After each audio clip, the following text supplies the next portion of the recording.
You ask Tiger to solve. This deals with linear equations with one unknown. The final result is x equals -2. Let's solve it step by step. Simplify the expression. Group like terms.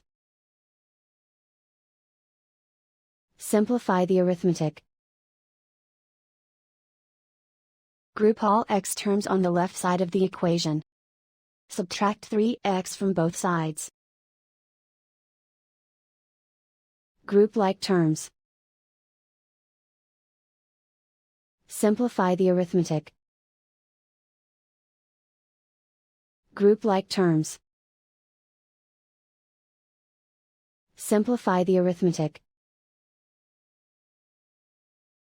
Group all constants on the right side of the equation. Subtract 4 from both sides. Simplify the arithmetic.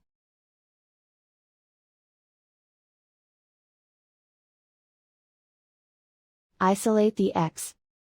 Divide both sides by -6. Cancel out the negatives. Simplify the fraction. Move the negative sign from the denominator to the numerator. Find the greatest common factor of the numerator and denominator. Factor out and cancel the greatest common factor. And so the final result is x equals -2.